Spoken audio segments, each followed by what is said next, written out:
वक्रतुंड महाकाय सूर्य कोटि समप्रभ निर्विघ्नं कुरु मे देव सर्वकार्येषु सर्वदा.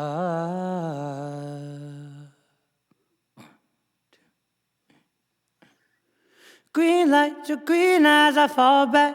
Bring back the street fights, I brought that for you.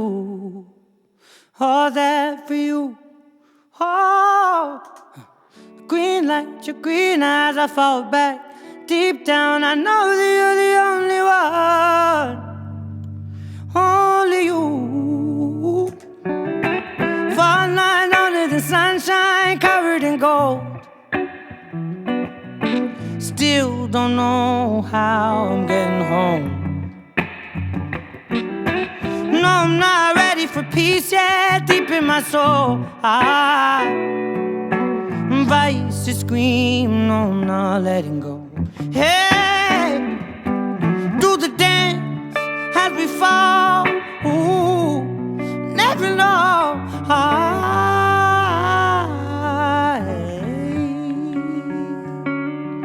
Not as normal, it never will be, it never was. Ooh. Several moments pass and fade to camouflage.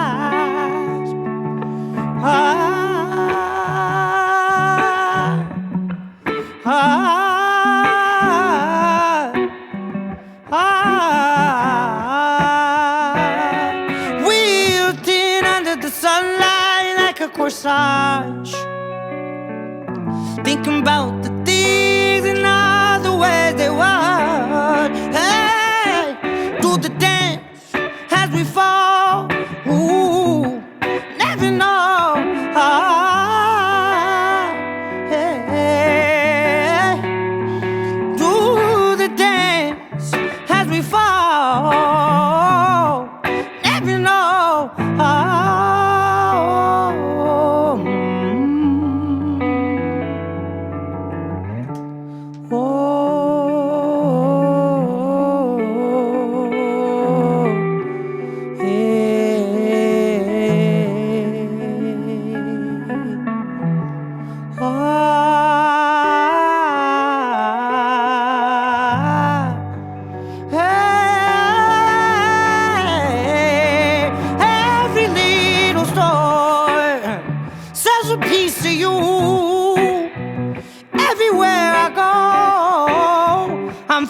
From the truth.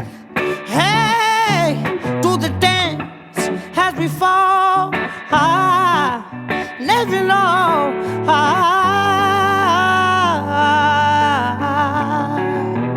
Every little store sells a piece of you. Everywhere I go, I'm further from the truth. Silly little games distract me from the way. Never know. Never know. Green lights, your green eyes, I fall back. Bring back the street fights, I brought that for you. All that for you. Ooh. Green lights, your green eyes, I fall back. Deep down, I know that you're the only one. Only you.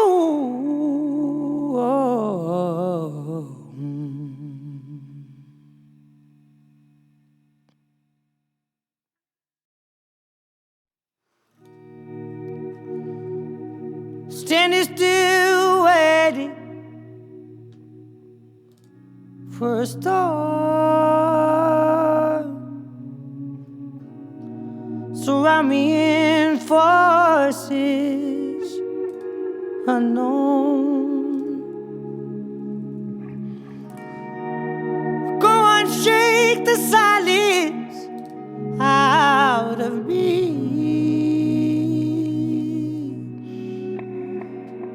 Surrender my will to be free.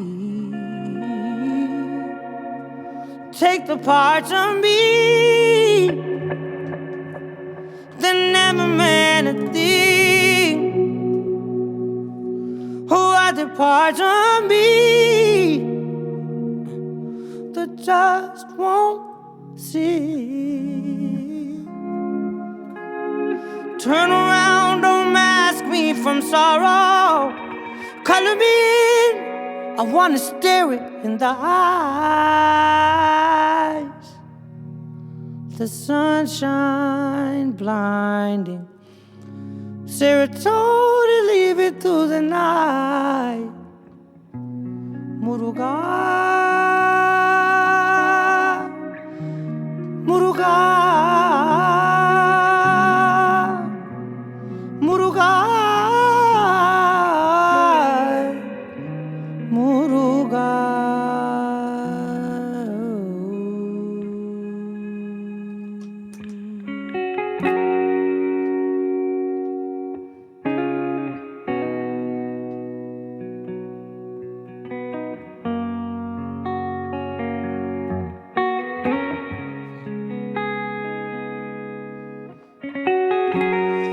Just as quiet as dawn, you crept up on me. I felt strangely in love, frail heart still there. Terrified of the way you make me feel. Won't you let me in? Eyes weary, full of life. Oh, for you I'd put my fears aside. Just as quiet as dawn, you left in the early morning. I'm back again, won't you please let me in? Found your number, don't know if I should call. All the different ways you make me feel. Could it be that this didn't mean this love, this Sahana, you make me feel. There are some times that we fall from grace, searching for infinite love. Oh, I try to go on my own, but every path leads me back to you.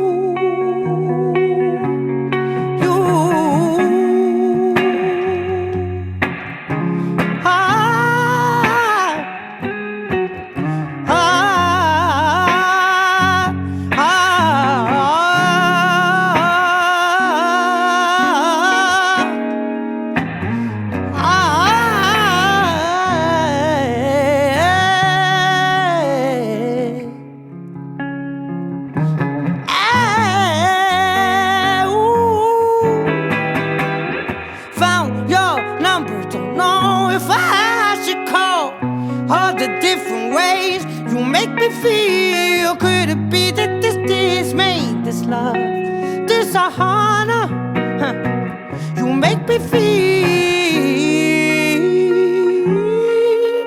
this Sahana, different ways I've been feeling about you. Be that this made this love is a bow, all the different ways you make me feel.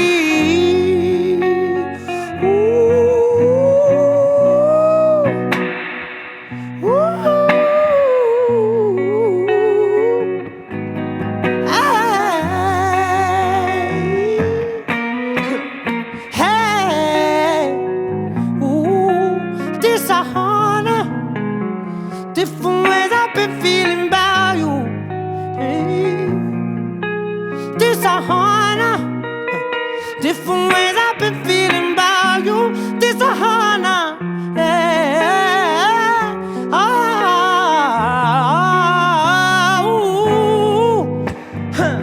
Oh, I've been thinking about you, girl.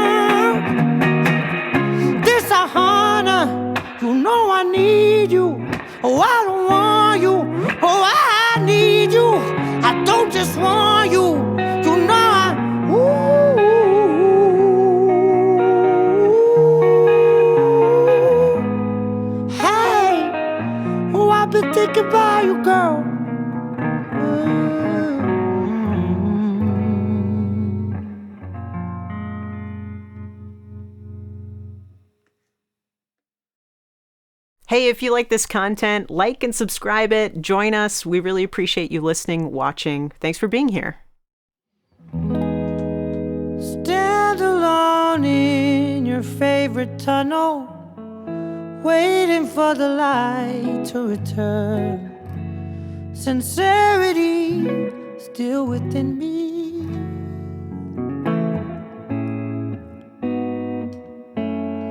Broken hearts, toxic traits. Why can't I look you in the eyes? Not even in pictures, no, no. I can't keep all the memories all shut inside. It's been far too long. I can't lose all the things I've been fighting for. Oh, I'm letting go. You tether me by your side. I've lost all sight of me. I'm stuck in shadows when you're on my mind. Can't let you go though. I figured out that you're my fountain. Hey, fountain of pain. Ooh, it's intimate and unfair too. I couldn't tell you about the ways primarily they show me way. Oh, they lead me all the way. Primarily they show me way. I should've known how easily I'd break. Loved ones, they still protective over me, and I still lose my head from reality. Hey, ooh, thought this would be clearer now. It's deeper than I knew. Hey,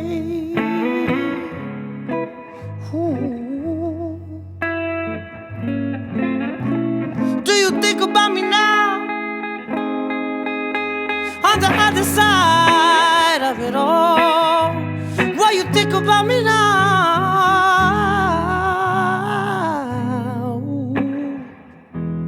I'm sitting forlorn at the tunnel that led me to you. You could tell me lies if you want to. Tell me lies if you want to. Make a fool out of me. Ooh. Thin skin nighttime drives alone. Fragility. Painted layers over time. Remember me.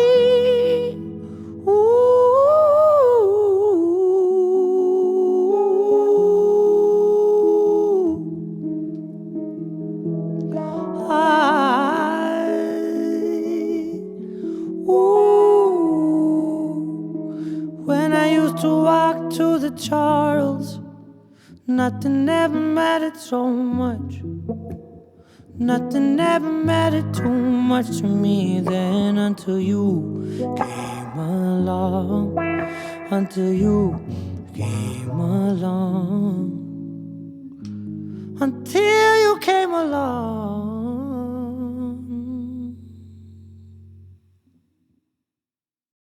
Hey, what's up? I'm Ayisha Jaffer here at The Current with Sid Sriram. Thanks so much for being here. Thanks for having me. Welcome back to the Midwest. Thank you. Yeah.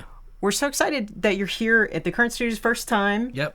And you've had such a prolific career, you know, from Indian music, Bollywood scene, to indie music, and kind of everything in between. Mm-hmm. So I kind of want to start from the beginning. Sure. You were hitting the stages at age 3, I heard. Yeah, but first, what you said last rhymed. I don't know if you know that. I didn't know cool. that. Yeah, I started... I was born into a family of musicians. I was born in Chennai, India. and my mother, her father, and like going back through the lineage, they're all Carnatic musicians, which is South Indian classical music. So I was born into that. We moved to the States when I was 1 to Fremont, California, and my mother started a music school there in '92. I was 2 years old. So I was just really kind of surrounded by and immersed in this music form, and I had just a natural inclination towards it. And yeah, when I was 3, my mom was putting her students on stage for the first time, and I insisted on wanting to be on stage as well. And I think my parents thought I might be scared or something, but so they're like, yeah, go do it.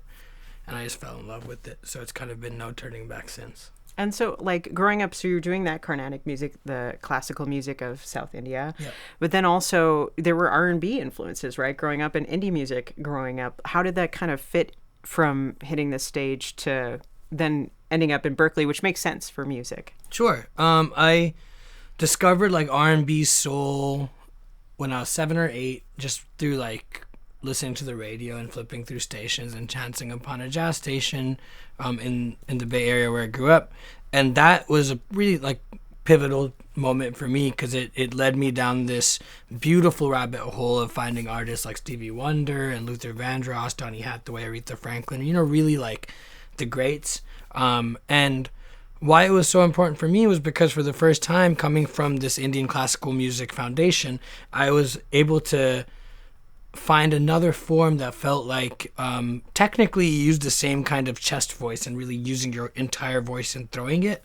And also, like, the embellishments that they do, the riffs and the runs, felt similar to some of the embellishments that I would do in Carnatic music. So technically that was like there was a connection form there. And then also just like spiritually and emotionally, it really felt like there was a deep honesty, sincerity, and like surrender in that music form, which is also an anchor point of Carnatic music. So that bridge kind of was formed then. And that was what really led me to find all the other forms of Western music that I discovered as I grew older, whether it was like Radiohead or Sigur Rós or Bjork or whatever. The source point for me in terms of like branching out was soul music. And ultimately, yeah, I started at Berkeley in 2008. And that's also when I started writing my own music. And that's really the time whereas before I was with the soul stuff, I was covering other artists. And in Carnatic music, I was down that path. But this is the first time I started to kind of plant the seeds to see how these two very different worlds and parts of the world could have conversations with each other in the form of music. And you said it too. It was like you're talking about like the kind of the spiritual aspect, but then like soul encompasses that. It's a good home for branching off from there. Sure. And actually just listening to your session just now, the beautiful vocalizations you have, I heard you kind of weaving those two things together as one. And I wondered, was there any particular voice that you were like, oh, that connects it for me? Or a few voices? I've never really heard anyone shapeshift vocally in that way. There are voices that have really influenced me. I think like Aretha's a voice that just the texture of it, and again, like how charged it is with emotion. Jeff Buckley was a huge one, and what's interesting is with him, I didn't know this until much later. Actually, Justin Vernon told me about this when we were working on the record, but he studied with Nusrat Fateh Ali Khan at one point. Wow. So Jeff Buckley did. So like you could hear that in his voice. So though he was completely grounded in American music, that studying with a South Asian legend, you can hear that there was certain influences that kind of bled into the vocal texture of his. Tom York is another one that I'm just a fan of the vocal tone. But this kind of being able to start a phrase in a way that sounds like it's like a soul R&B phrase, and then in the middle of it kind of switch into what feels like it's Indian classically like influenced. That was something I think I've been experimenting with for the last decade. But with this album, this is the first time where it happened effortlessly, where I didn't have to think about it or it didn't come out as something contrived, where it just kind of happened. And I was like, oh, there's the thing. Was that sort of like when you went to Berkeley and you were kind of now looking into songwriting, starting to do that, was that kind of like you were like, I have these things I love and I want to put them together? Was that sort of what influenced that? Yeah, I think so. I think, well, I feel like socially or just as a human being, having grown up here in the States but being from India, I did always feel like there was a unique perspective that I had to offer. Not even just musically, just in terms of life experience. And that has been like a subconscious kind of core aspect of who I am, or a belief I've had since I was quite young.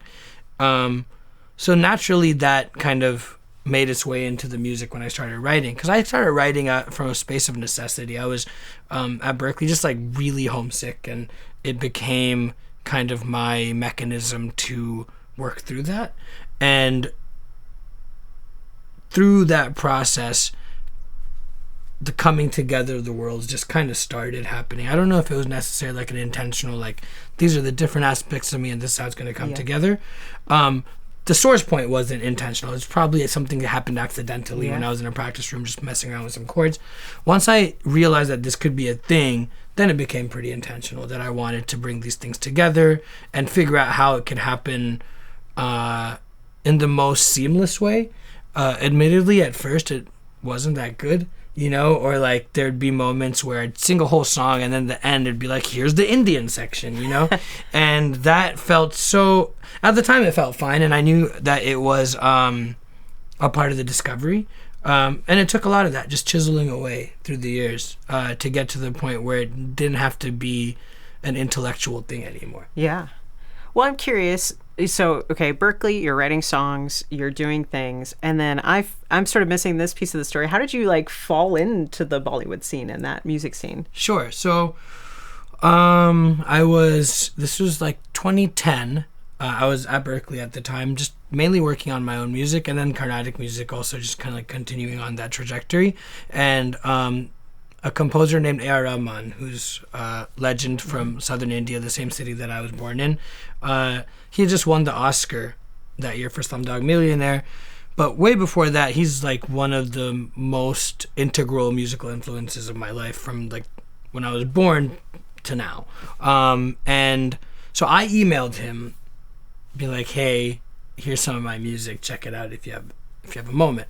Him getting that Oscar was huge for myself because it was the first time that someone that looked like me got that level of recognition on the world stage, or specifically on the Western world stage. So that was just like an aha moment. So that kind of inspired me a few weeks later to send that email. Didn't expect a response. It was a cold email, but he responded back a couple weeks later. And then about a year after that, I was in India, in Chennai, for Carnatic concerts. And I got a call from his assistant to go to the studio. And early 2012, I recorded my first song with him. And that is what really started the journey of being in Indian films, specifically in Southern Indian films. I haven't done any work in Hindi, but in Southern Indian languages.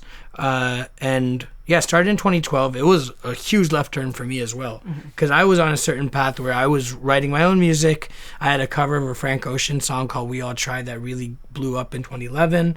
I was taking meetings with a bunch of labels, and then this happened. And I don't know, I think serendipity has just always been an important part of how I move, and really kind of believing in it. And that was just probably the first instance of that being a really magical moment that I just had to give myself to, you know. And that's how that started. And then it didn't take off immediately. The song that I recorded with them was a big hit, but people didn't necessarily know who I was or didn't know my face. A couple years later, I had another song that I had done with him that really blew up, and then my career took off over there. That's cool. I mean, I remember my youth. Tal was like a big thing. He's big. That's one of my favorite. That's one of my favorite albums. That's top 5 for me for sure. Me too. Yeah. So I'm very aware, and it's a good example though of like, I think a lot of people don't think like, oh, just ask, just reach out to your idol and Sure. see. And I love the serendipity in your story. It's really beautiful.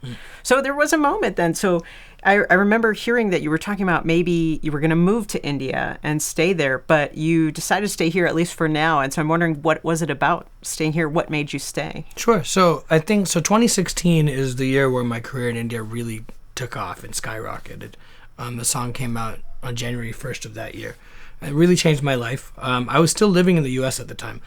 Excuse me. And that song took off. I was kind of adamant to stay in the U.S. because even though I had this career that was starting to really do a thing over there, I wanted my career to take off here in the West. And I think that really just boils down to me kind of not having fully embraced my identity yet. So I was like, no, I need to do this in America first.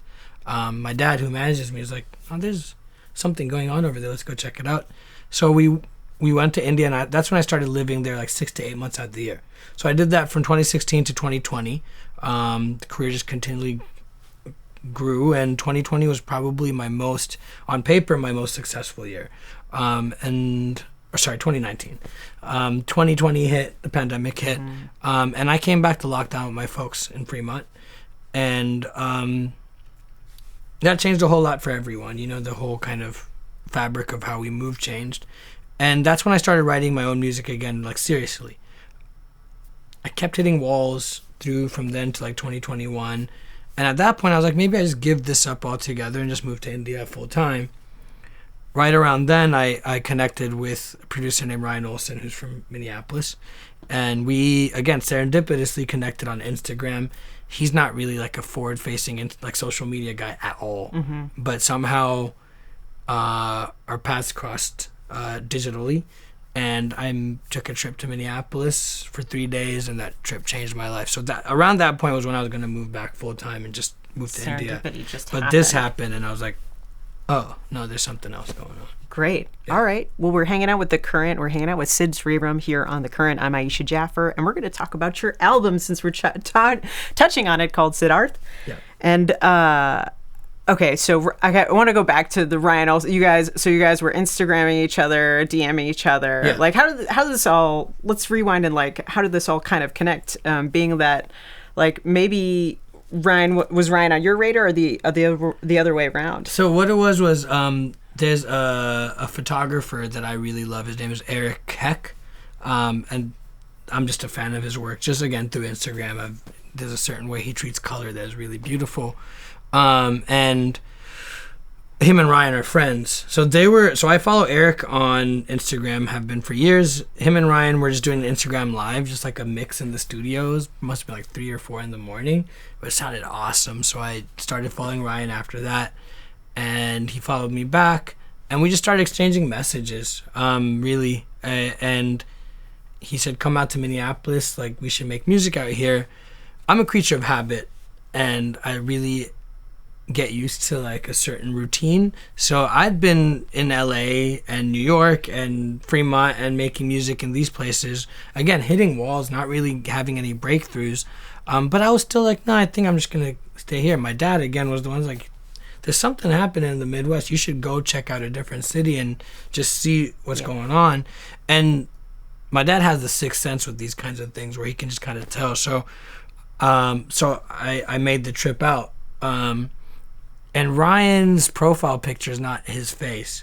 Like, he has someone else, like his friend's face. So I pull up to Minneapolis, get out the airport, and it's another dude. I'm like, I was confused, but he ended up being one of the most loving, interesting, unique individuals. We grabbed breakfast. The first person he introduced me to was Justin Vernon, who them two are childhood friends. And that was pretty big for me because I've been a big Bon Iver fan since I was in college. And then we spent those 3 days at Ryan's studio here in Minneapolis just making music. It was 3 days of just 5 to 6, 7 of us just jamming, and without ego, without any agenda, just doing it. That's Midwest right there. Did you know that when you arrive in the Midwest, you're just mandatory conversation with Justin Vernon? That's like what you're given? So that's awesome. That's so cool. Because I know I heard in your story some hesitation in the Midwest because it's not like the traditional place that you would come for music. But it, even I'm discovering that myself. Like the land of Prince and sure. just all these great artists coming out of here. So what was your first impression? You sort of touched on it a bit. Yeah, I was just in a new place. So, and like I said, and for me, I don't even know if it was like an apprehensiveness of coming to the Midwest, just going to a new place. Yeah. I was like, I don't know, and my first impression was just I was amongst individuals that were so honestly warm, and this idea of making music without agenda or egos, it was just the most refreshing thing ever. And this is no knock to any other city, but so many times you go into sessions or making music in where there's like a lot of expectation or very rigid kind of constructs that you have to operate within, and I just don't find that inspiring. This was just infinitely inspiring, and we were coming out of the pandemic at that time. This was like May or June of 2021. Everyone was just excited to be in the room together, and that's really kind of like that real genuine energy was just kind of addicting, honestly. Like, we were just in the studio till like 3-4 in the morning those 3 days. At the end of that like 3-day period, we'd come up with like 30 to 35 song ideas. Wow. And yeah, the next 8 months after that was just spent chiseling away and making a 13 song album. So when were you like, this is an album, like this is it? Yeah, I'd been working on other stuff, like I said, near the beginning of pandemic, just completely on my own. And that's what I thought my album was. I thought this was going to be like a side project or something. And so basically after that first weekend, I went back home to Fremont, to the Bay, and I started just kind of writing and excavating from those 30 ideas what felt like the most special moments. And about a week in, my mom is a, she's still my music teacher to this day, and she's just someone whose opinion I really, really respect and trust in. And she very kind of like subtly like, you should finish this stuff, like there's something. She didn't even say there's something there. She's like, you should finish this stuff. That was it. And I was like, oh, okay. So it was just not in my end. And it was about like, I guess, my next trip to Minneapolis. I went back home for a few weeks, started writing the songs and just kind of chiseling away. Came back to Minneapolis, and we started kind of like digging into the production a little bit more and all that. After that trip, I was like, oh, this is not the side project. This is the album, and that's when it really hit me. And yeah, like it just felt like this creative wave hit us, and it doesn't happen all the time, but like it hit us in a way where I couldn't do anything but surrender to it and really just, I speak about this a lot, and I used to talk about it more in like abstraction, but the idea of channeling and really, surrendering and becoming a vessel, this was a process where I had no choice but to do that. Like it seized me in that way. So, I kind of rambled a little. No, I love it. Well, you also named this is your namesake, Sidharth. Yeah. So what was it? Was it just like it felt most authentic to you? Like you kind of found, I don't know, I don't want to say like you found yourself through the music, but is that? Yeah, for sure. I think we were nearing the end. We just finished like first round of mixes. By that point I'd actually moved to Colorado from the Bay. And I just got back to my spot there, and me and Ryan were talking, and we'd been throwing around different album title ideas. And one morning, it's just like, no, this might be it. And it was, just, again, very on brand with the way we made the rest of the album. It just kind of, it hit me. There was not a lot of thinking or toiling and stuff. It was like, oh, this could be. I texted Ryan. He's like, yeah, that's tight. And, this happens where sometimes you write a song and you make sense of it after it's written, where it's like you start to really understand the layers and the meaning behind it. Same way with the title. Once it was titled and we really started finishing it up and all that, I was like, the album feels like a reaffirmation of self, a rediscovery of self, and also just a celebration of that. And I've been detached from my full name for a long time now. My parents and my sister call me that, but no one else in the world does. Also, having become famous in one part of the world with the name Sid Sriram, I've lost some of my personal connection to that name too, because it feels like I don't own it anymore. So in many ways, titling this album Sidharth was just also kind of a deep embrace of not even just the child in me, but like the deepest part of who I am, and that's what this music really feels like it represents. Well, and your namesake also has like really cool meaning to it, and I feel like you just like fell into it. Not fell into it was like serendipitous, but also very much worked on in this record of like success and like completion and I actually didn't know that. I knew the history behind the name Sidharth and that like Buddha and that.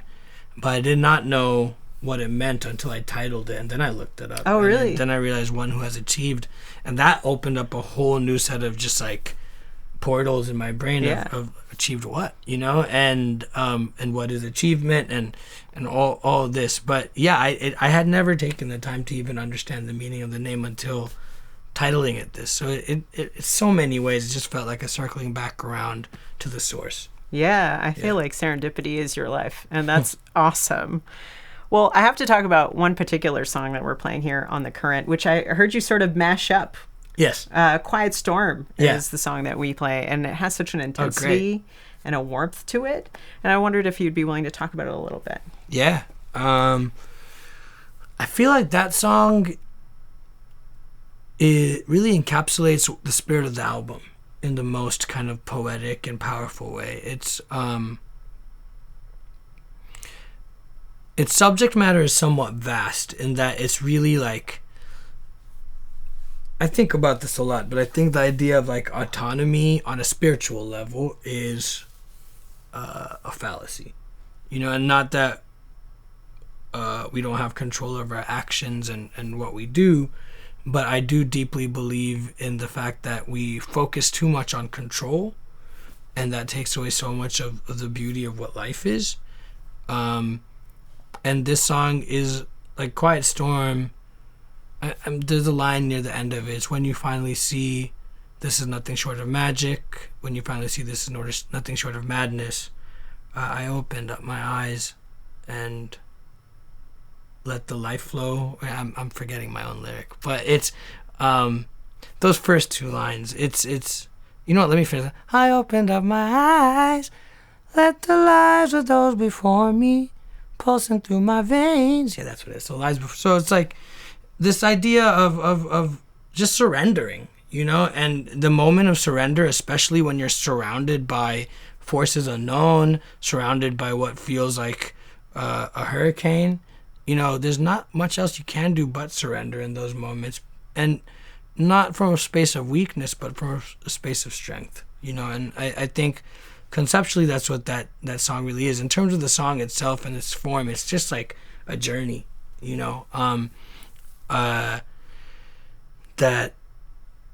you kind of, it's like almost like you're on a train, and it's just like kind of like pushing its way through something is kind of what it feels like. Yeah, it's beautiful. Yeah, I love that. I also love finding it. You're finding it on this different wave. Even the lyrics, like I can feel that pushing through. Yeah, which is really cool. Sid Sriram here at The Current. Sidharth is out now. Thank you. Thank you. The Current is public media made possible thanks to member support.